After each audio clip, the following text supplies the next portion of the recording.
இயேசுவிலே பிரியமான சகோதர சகோதரிகளே, உங்கள் எல்லோருக்கும் ஆண்டவராகிய இயேசு கிறிஸ்துவின் பெயரால் காலை வணக்கங்கள் மற்றும் வாழ்த்துக்கள். நான் உங்கள் அகஸ்டின் வேதியர். இன்று பிப்ரவரி மாதம் 13ஆம் தேதி 2026ஆம் ஆண்டு. ஆண்டவரின் மடியில் 5 நிமிடங்கள். எப்பத்தா, திறக்கப்படு.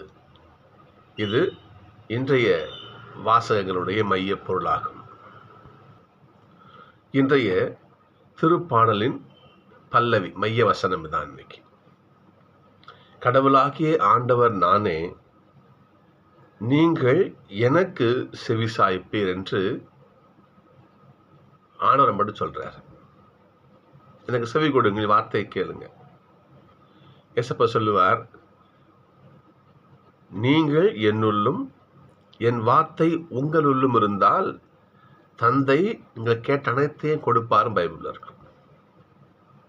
சகோதரர்களே, நம்முடைய வாழ்க்கை திறவுபட, நம்முடைய வாழ்க்கை அதாவது அடைபட்டிருக்கின்ற வாழ்க்கை, அடைந்து போயிருக்கின்ற உள்ளம் அனைத்தும் திறக்கப்பட கடவுளுடைய வார்த்தை ஒன்றே திறவுகோள்.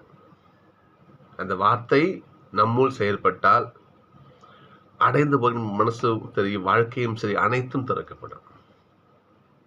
இன்னைக்கு பாருங்க, இன்னைக்கு ஒரு காது கேளாத வாய்த்திக்கு பேசுகின்ற ஒரு நபருடைய வாழ்க்கையை கடவுள் திறக்கிறார்.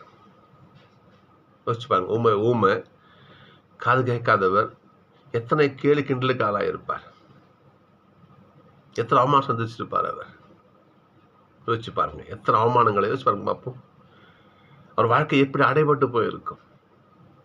அந்த நிலையை ஆண்டவர் என்ன பண்றாரு, தூக்கி தூர போட்டு திறந்து விடுகிறார். அவர் மிக தெளிவாக பேசுறார். பைபிள் சொல்லுது, இன்னைக்கு கடவுள் வார்த்தையை எவன் கேட்கிறானோ, கடவுள் வார்த்தையை உள்ளத்தில் ஏற்றுக்கொள்கிறான், அவனுக்கு வாழ்க்கை நிச்சயம் திறக்கப்படும். ஆனால் அப்படிப்பட்ட வார்த்தையை, ஆண்டோடைய வார்த்தையை ஒருவர் செவி கொடுத்து கேட்கல. இந்த முதல் வாசகத்துல நேற்று வாசி சொன்னாம, சாலமன் கடவுள் சொன்ன வார்த்தைகளை கேட்காமல் தன் மனைவியர் சொன்ன வார்த்தைகளை கேட்டு அந்நிய தெய்வங்கள் எல்லாத்துக்கும் என்ன பண்றது, அவரு கோயில்களை கட்டுறது இல்லையா, பள்ளிப்படைகளை கட்டுறது, தொழுகை மேடுகளை அமைக்கிறது, போய் பலியிடுறது என்று யாவே இறைவனை தூக்கி ஓரம் வச்சுட்டு பிற தெய்வங்களுக்கு முக்கியத்துவம் கொடுத்து தாவீது, சாலமன் ராஜா தூக்கி தள்ள வச்சுட்டு ஆடினார் தன் மனைவிகளால. ஆனா சொல்றாரு, இத்தனை ஞானத்தை கேட்டு வாங்கினியே நீ, மக்களை வழிநடத்துற அவ்வளோ அறிவு, அந்த அறிவு உனக்கு எங்க போச்சு? தப்பான பாதையில போற, நேர் பாதை திரும்ப. ஆண்டவர் எவ்வளோ சொன்னாரு. நேற்று வாசி பாருங்க பார்ப்போம். நான் சொன்னேன், நீ வார்த்தையை கேட்கலன்னு சொல்லுவேன். கடவுள் வார்த்தை எவன் கேட்கவில்லையோ அவனுக்கு நல் வழிக்கான, நல் வாழ்க்கைக்கான பாதையை ஆண்டவர் அடைக்கிறார். இன்னைக்கு பாருங்க பார்ப்போம், மிக பெரும் சாம்ராஜ்யம் இரண்டாக பிளவுபடுகிறது. மிக பெரும் பிளவுபடுகிறது. ஜெரொபோவாம் ஒரு பக்கம், இன்னொருத்தவர்கள் ஒரு பக்கம். சாலமோன் செயலால் நாடு, வடநாடு தென்னாடு ரெண்டா பிளவுபடுகிறது. சாலமோனுடைய ஊழியன் கூட வேலை செஞ்ச ஜெரொபோவாம் என்ன பண்றாரு, 10 பகுதிகளை வடநாடாக பிரித்து அவர் ஆட்சி செய்கிறார். சாலமோன் மகன் ரெகபெயாம் அவர் என்ன பண்றாரு, 2 பகுதிகளை, 2 குலங்கள், 2 கோத்திரங்கள் சொல்லல, 2 கோத்திரங்களை அவர் பிரித்து ஆட்சி செய்கிறார். சகோதரர்களே, கடவுளுடைய வார்த்தையை புறக்கணித்ததாலே நாடு ரெண்டாக பிளவுபடுகிறது. நல் வாழ்க்கைக்கான பாதை அடைக்கப்படுகிறது. நம்ம யோசிச்சு பார்க்கணும். நாம திருப்பாடல் 78:1 இவ்வாறு சொல்லுகிறது.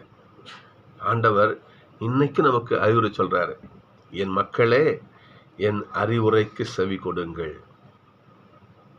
திருப்பாடல் 78:1, என் மக்களே என் வார்த்தைக்கு செவி கொடுங்கள். உங்கள் வாழ்க்கை கதவு அடைக்கப்படாது, உங்கள் நல் வாழ்க்கைக்கான பாதை அடைக்கப்படாது, உங்கள் மகிழ்ச்சிக்கான பாதை அடைக்கப்படாது. நீங்கள் என்கிட்ட வருகின்ற பாதை அடைக்கப்படாது. என் வார்த்தை கேட்டு நடங்க. என் வார்த்தை உங்கள் தீய பாதைக்கு கொண்டு போகாது, நல்ல பாதையை கொண்டு போகும். ஆனால் சொல்கிறார், என்னுடைய சகோதரர்களே, நமது இல்லையா தீய பாதைகள் அடைபட்டு நல்ல பாதைக்கான கதவுகள் திறக்க, மகிழ்ச்சியான பாதைக்கான கதவுகள் திறக்க ஆண்டவர் வார்த்தைக்கு செவி கொடுப்போம். அவர் வார்த்தை நம் உள்ளத்தில் இருந்தால் சொன்ன மாதிரி நம்ம கிடைத்ததெல்லாம் கிடைக்கும். எனவே நல்ல பாதைகளை நாம் தேர்ந்தெடுக்க ஆண்டவர் வார்த்தைக்கு செவி கொடுப்போம். மகிழ்ச்சி நாடி செல்வோம். சந்திப்போம்.